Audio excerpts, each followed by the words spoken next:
My name is Kinsley, and 2 days ago I buried the only person who ever truly had my back, my dad. I thought the worst part of my week would be watching his casket disappear into the ground. I was wrong. When I pulled into the driveway after the funeral, still wearing my black dress and clutching the folded flag from the service, I noticed a moving truck parked out front. For a second, I thought I had the wrong house. Then I saw her, Evelyn, my sister, the same sister who hadn't spoken to Dad in years, hauling boxes through the front door like she owned the place. Before I could even ask what she was doing, she turned, smirked, and said, "This house belongs to me now. All of Dad's property does. Get out." I couldn't help laughing because my dad had already told me this day might come. It's strange, really, how you can love someone so much and still see the storm brewing years in advance. My sister Evelyn and I grew up under the same roof in a small town in Oregon. We had the same parents, the same tiny bedrooms across the hall from each other, and the same golden retriever who used to steal socks from the laundry basket. But that's where the similarities ended. Evelyn was older by 4 years, and from the moment she could drive, she treated our family home like a prison she needed to escape. She was always chasing something: parties, boyfriends, bigger opportunities in the city. I was the opposite. I liked my routines, my friends from school, the safety of knowing Dad would be there when I came home. Mom died when I was 8, and everything shifted. Dad worked double shifts at the hardware store and still found time to help me with school projects. Evelyn, on the other hand, became a shadow slipping in and out of the house, barely speaking to either of us. By the time she was 18, she was gone for good, leaving only a scribbled note about finding her own path. For years, it was just me and Dad. We weren't rich, but he made life feel full: Sunday pancakes, evening walks, and the old leather recliner where we'd watch baseball together. He'd tell me stories about his younger days, how he'd built the porch with his own hands, how he planned to leave me the house one day. "This is your safe place, Kins," he'd say, resting a hand on my shoulder. "No one can take it from you."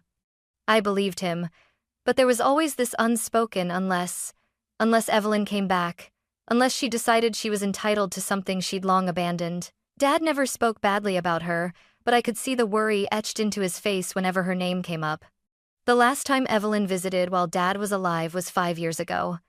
She stayed for 2 hours, complained about the dated furniture, and left before dinner. That's the Evelyn I knew, someone who measured life by what she could take from it, not what she could give back. So, when I saw her in the doorway after Dad's funeral, smirking like the queen of some kingdom she'd never ruled, I wasn't surprised. Angry? Yes. Hurt? Definitely. But surprised? Not at all. What she didn't know, what made me want to laugh instead of scream, was that Dad had prepared for this. Months before his health started to fail, he'd taken me to meet a lawyer. I remember sitting in that office, the air smelling faintly of leather and old books, as Dad explained his wishes in crystal-clear terms. The house, the savings, everything he owned would go to me. Still, seeing her there, already moving her life into mine, I knew this was just the beginning of a fight, and I was ready for it. Dad had always been the strongest man I knew, physically and otherwise. He could haul lumber across the yard without breaking a sweat, and he had this quiet resilience that made me believe nothing could shake him. That's why, when he first started coughing more than usual, I brushed it off as a stubborn cold. But the cough lingered, and then came the weight loss, the fatigue, the nights when I'd hear him pacing because sleep wouldn't come. The diagnosis hit like a wrecking ball: late-stage lung cancer. I sat beside him in the doctor's office as the words rolled out, trying to catch them before they could sink in. He didn't smoke, not since before I was born, but the years working in dusty construction sites had done their damage. He took the news with the same calm he carried through everything. I did not. From that moment, my life became about making his easier. I rearranged my work schedule, used my vacation days, and eventually took unpaid leave. I drove him to treatments, sat in sterile waiting rooms, and learned to read every twitch of his face when the pain hit, when he was tired, when he was pretending to be fine. Evelyn called twice during those months. Twice. The first time, she left a voicemail asking if Dad needed anything. The second, she sent a text. "Hope things are okay." That was it. She didn't visit. She didn't ask about his treatment. She didn't hear the way he groaned when he tried to get out of bed, or see the way his hands shook when he poured his coffee. There were quiet moments, though, ones I'll hold on to forever. We'd sit on the porch in the evenings, the air thick with the smell of pine from the trees he'd planted decades ago. Sometimes we'd talk, sometimes we wouldn't. But one night, as the sun dipped below the hills, he turned to me and said, "Kins, I don't know how much time I have left, but I do know one thing.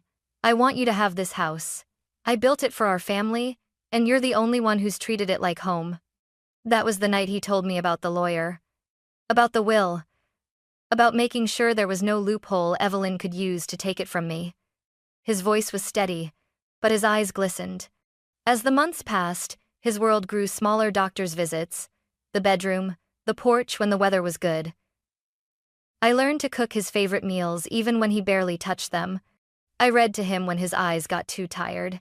And when the hospice nurse started coming, I knew we were at the final stretch. The morning he passed was quiet. The nurse was there, I was holding his hand, and the room was filled with that strange, heavy stillness that comes when a chapter closes. I thought the hardest part was over. I didn't know that the real fight, the one Dad had tried to prepare me for, was just beginning. The morning of Dad's funeral was gray, the kind of overcast that felt like the sky itself was mourning. I'd woken before dawn, sitting at the kitchen table with a mug of coffee gone cold, staring at the neatly folded black dress on the chair. There was a dull hum in my head, like my body already knew it had to move on autopilot to get through the day. The church was full neighbors, old friends, men Dad had worked with decades ago who showed up in worn jackets and calloused hands. They shared stories about him building their porches or fixing their leaky roofs for nothing more than a slice of pie. Listening to them made my chest ache with both pride and loss. Evelyn was there, of course, sitting in the second row on the opposite side of the aisle. She wore a sleek black coat, her hair pinned perfectly, as if this were some business meeting she had to endure. We didn't speak. Her eyes met mine once, cold and unreadable, before sliding away. The service passed in a blur, hymns, readings, the eulogy I somehow managed to give without falling apart. At the graveside, I stood with the folded American flag pressed to my chest, the smell of fresh earth filling the air as the casket was lowered. People hugged me, whispered "I'm so sorry," and drifted away until it was just me and the sound of shovels. By the time I left the cemetery, I was running on fumes. I just wanted to get home, kick off my heels, and sit in Dad's recliner with the photo album we'd started last year. The drive was quiet, the kind where the silence feels heavier than any words. That's why I noticed it immediately, the moving truck parked right in front of my driveway. For a split second, I thought maybe the driver was lost. But then I saw the back door of the truck open, boxes stacked high inside, and a familiar car parked next to it. My stomach tightened. I pulled up and got out, my heels crunching on the gravel. And there she was, Evelyn, striding out the front door of my house with a box in her arms, like she'd been living there for years. "What are you doing?" I asked, my voice sharper than I intended. She set the box down, brushed an imaginary speck of dust from her sleeve, and gave me that smirk I remembered from childhood, the one that said she'd already decided she was smarter, stronger, better. "This house belongs to me now," she said, her tone dripping with satisfaction. "All of Dad's property does. Get out." I stood there, still in my funeral dress, holding the flag from Dad's service, and for a moment, I felt like I'd stepped into some twisted dream. And then, despite the exhaustion, despite the grief, I laughed. Because my dad, he'd seen this coming, and he'd made sure I was ready, because my dad had warned me this day might come. It was about 9 months ago, long before the word cancer entered our daily vocabulary. We were sitting in the living room on a rainy Saturday, Dad nursing a cup of tea while I balanced my laptop on my knees, half working, half watching the storm outside. "Kins," he said suddenly, his voice carrying that tone he used when something serious was about to follow. "We need to talk about the house." I frowned. "The house? Why? You're not—" "I'm not planning on going anywhere soon," he interrupted with a small smile. "But life's unpredictable. And your sister? Well, she's unpredictable too. That's when he told me about Evelyn's last visit years ago, how she'd made snide comments about selling this place for a decent price and upgrading to something in the city. I'd brushed off those comments at the time as typical Evelyn arrogance, but Dad hadn't. "I've worked too hard on this place for it to end up in the hands of someone who doesn't care about it," he said, his gaze steady. "And I know you do. So we're going to make sure it's protected." 2 days later, we were in the office of Harris, Cole, attorneys at law. The office smelled faintly of leather and lemon polish, the kind of place where secrets get turned into signatures on paper. Mr. Harris, a calm man with silver hair and a voice like a steady river, explained everything. The will, the transfer of property, the clauses that left no room for argument. Dad listened carefully, nodding, then signed every document with the same determined hand I'd seen build our porch and fix our fence. When we left, he put a hand on my shoulder. "You're set, Kins. No one can touch this house, not Evelyn, not anyone." I didn't realize until that moment how much relief there was in hearing those words. It wasn't just about bricks and wood, it was about the life we'd built together, the memories carved into every corner. Fast forward to today. Me standing in the driveway, watching Evelyn haul boxes into a home she thought she could just claim like a prize. She didn't know about the meetings with Mr. Harris. She didn't know about the envelope in my desk drawer labeled Will, Property Deed. And she definitely didn't know about the letter Dad had left me, sealed and waiting, in case she ever tried something like this. So I laughed not because it was funny, but because she had no idea how completely she'd already lost. Evelyn's smirk faltered. "What's so amusing?" she asked, her voice sharpening. I just shook my head. "You'll find out soon enough." Inside, my grief and anger were still raw, but beneath them was a steel spine my dad had helped build. She could storm in with her boxes and her entitlement, but she was about to learn that not all battles are won with brute force. Some are won with foresight, and Dad had given me all the ammunition I needed. Evelyn had barely finished dragging in her last box when she turned toward me, arms crossed, eyes glinting with triumph. "You might as well save yourself the trouble, Kinsley," she said, her voice dripping with condescension. "I've already spoken to a realtor friend. We can list the house next week. Split the profit 50-50. It's only fair." I blinked. "Fair?" My voice came out calm, almost too calm. "You haven't lived here in over a decade, Evelyn. You didn't lift a finger to help Dad when he was sick, and now you think you can just waltz in and—" "Don't lecture me," she cut in sharply.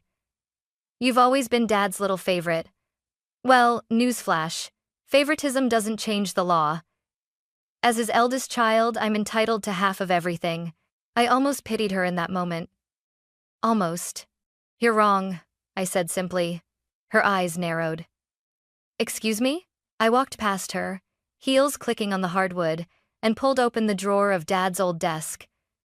My fingers closed around the thick manila envelope marked Will, Property Deed. I turned back to face her, holding it up like a playing card I'd been saving for just the right moment. "This," I said, my voice steady, "is Dad's will. He left everything to me. The house, the land, the savings account, everything. Legally, you have no claim." Evelyn laughed, a sharp, ugly sound. "You forged that. Or you manipulated him when he was weak. I could have that thrown out in court in a second." "Good luck with that," I replied, setting the envelope on the coffee table and sliding out the official copy with the embossed seal. Signed, dated, notarized 9 months before his diagnosis. "Mr. Harris, our lawyer, can confirm every word." Her laughter died, replaced by a thin line of lips and a twitch in her jaw. "This isn't over," she hissed. "You're right," I said, leaning forward. "It's not over until you're out of my house." Her face flushed a deep red. "Your house? This is our childhood home." "Our childhood home," I said quietly, "that you abandoned when you turned 18. The same home you mocked for being outdated and worth more as a teardown. Dad built this place with his hands, Evelyn. You don't get to claim it now just because it's convenient." The tension in the air was thick enough to choke on. Outside, I could see Mrs. Whitmore from next door slowing her walk to watch us through the window. Evelyn noticed too. Her voice dropped, her eyes darting nervously. You always were dramatic, she muttered, grabbing a box off the floor. Fine. I'll call my lawyer. We'll see what a judge thinks. Please do, I said, folding my arms. But, while you're at it, remember that breaking and entering and attempting to seize property that doesn't belong to you are crimes. And I'd be happy to let the police sort that out. She froze, the box still in her hands. That was when I reached into the envelope again and pulled out the sealed letter Dad had left me. I didn't even have to open it. Just seeing his handwriting was enough to steady me. Dad knew you'd try something like this, I said. And he told me to tell you one thing. If Evelyn ever comes for the house, tell her she already gave it away when she walked out on us. Her grip on the box loosened. For the first time since I'd arrived, she looked unsure. Get out, Evelyn, I said, my voice final. Take your things and leave before I make that call. She didn't say another word. She just turned, stomped toward the door, and shoved past Mrs. Whitmore, who was now openly gawking on the porch. As the moving truck engine roared to life and disappeared down the street, I let out a long breath I hadn't realized I'd been holding. But something told me deep down that this wouldn't be the last time she tried. I didn't see Evelyn for 3 days. That should have been a relief, but it wasn't. The absence felt like the eye of a hurricane calm, but only because the next wave hadn't hit yet. I kept the will and Dad's letter in the top drawer of my nightstand, checking it twice a day like it might magically disappear if I didn't. On the 4th day, I got the email. Subject: Formal notice of legal action. The attached PDF was from a law office I didn't recognize, full of stiff legal jargon about potential contestation of the last will and testament of Henry Miller. It ended with a line that was probably supposed to scare me. Our client reserves the right to pursue full property rights and damages. I almost laughed. I forwarded it straight to Mr. Harris. 10 minutes later, he called. Don't lose any sleep over this, Kinsley. It's a bluff. Your father's will is airtight drafted when he was in perfect health, with witnesses, and filed properly. Any judge will toss this before it gets to court. Still, Evelyn wasn't the type to fold quietly. Sure enough, a week later she showed up again, this time without the moving truck, but with a fake smile plastered on her face. I watched her from the porch as she strolled up the walkway in designer sunglasses, holding a coffee cup like she was just here for a chat. Kins, she started, her voice syrupy sweet. I've been thinking, maybe we could come to some sort of arrangement. You know, for the sake of family. I didn't answer. She set the coffee down on the railing. I could rent one of the rooms just temporary, until I get back on my feet. I'd pay, of course. My silence stretched long enough for her smile to falter. Then I said, You had 15 years to be part of this family, Evelyn. You chose not to. You don't get to come back now because there's something in it for you. Her face hardened instantly. You really think Dad would want us fighting like this? Yes, I said flatly, if it meant protecting what mattered to him. For a second I thought she might drop the act and start yelling again, but instead she just scoffed and muttered something under her breath. Then she turned, muttering about how I'd regret this, and walked back to her car. I stayed on the porch until her taillights disappeared, the coffee she'd left growing cold beside me. Later that night, I sat at Dad's old desk, running my fingers over the wood grain he'd sanded smooth years ago. I pulled out the letter again and read his words. Be strong, Kinsley. People will show you who they are when they think they can take from you. Protect this home and you'll be protecting me too. He was right. And Evelyn had shown me exactly who she was. 2 weeks later, I got the call from Mr. Harris. She dropped it, he said without preamble. I blinked. What? Her lawyer officially withdrew any intent to contest the will. No explanation, just a formal notice. That's it, you're in the clear. The relief came in a strange way, not like a wave washing over me, but more like the slow release of a knot that had been pulled tight for months. Still, I didn't trust it. Evelyn didn't quit because she had a change of heart. She quit because something wasn't going her way. I found out what that was. 3 days later, a mutual acquaintance, Mrs. Whitmore, from next door, of course told me she'd overheard Evelyn at the grocery store, complaining that her investment deal had collapsed, and she didn't have the money for a long court fight. Translation: she couldn't afford to keep coming after me. I should have felt triumphant, but mostly, I just felt tired. That weekend, I decided to take one last step. I went to the county records office and filed a no trespass order against her. The clerk, a gray-haired man who looked like he'd seen it all, didn't even blink when I explained why. Family disputes, he muttered, stamping the paperwork. Worst kind there is. On Monday, I changed the locks. It felt symbolic closing the door, literally and figuratively, on a chapter that had threatened to consume me. A few days later, Evelyn called. I almost didn't pick up, but something in me wanted to hear what she'd say now that the fight was over. Kinsley, she began, her tone flat. I heard you filed that order. That's right, I said. You didn't have to go that far. Yes, I did. There was a pause on the line, the kind that feels like someone's deciding whether to burn a bridge or try to mend it. Finally, she said, Fine, I won't bother you again.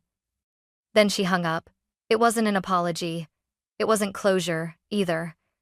But it was something. That night, I sat in Dad's recliner, the house quiet except for the ticking of the old wall clock. The tension that had been living in my shoulders for months was gone. I looked around at the home we'd built together, every photo on the mantel, every dent in the wood floor from years of life lived here, and felt something I hadn't in a long time. Safety. Evelyn might try again someday. Or she might not.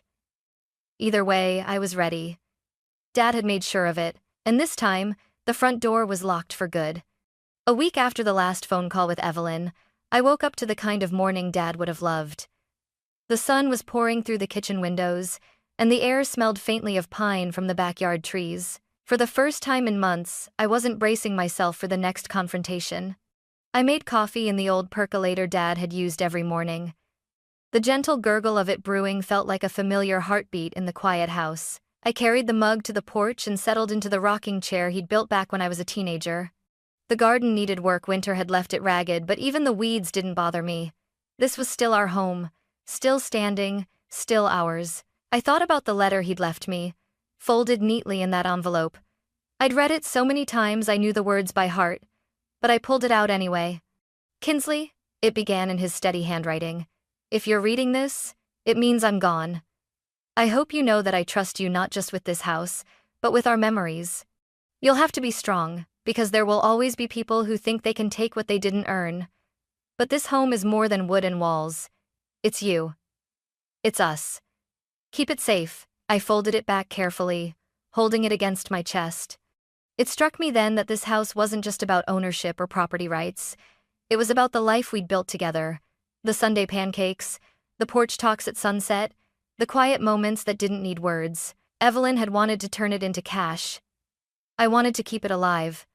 Later that afternoon, I walked through each room, touching the walls like they were old friends. In the living room, the dent in the baseboard where I dropped a bookshelf when I was 15. In the kitchen, the cabinet Dad had fixed 3 times because I kept overstuffing it. In my bedroom, the window that rattled in the wind but somehow always made me feel safe. When I stepped back onto the porch, the sun was sinking low, bathing the house in gold. I sat in the rocking chair again, listening to the creak of the wood beneath me. I realized then that I wasn't just holding onto the house for me. I was holding it for Dad, for the promise I'd made, for the part of him that would always be here, in every corner and every creak of these old floors. The fight was over, the locks were changed. The will was safe, and for the first time in a long time, I felt ready not just to protect what I had, but to live in it fully. I rocked gently, watching the last light fade, and whispered, I kept it safe, Dad, just like you asked. And in the quiet, I swear I could almost hear him say, That's my girl.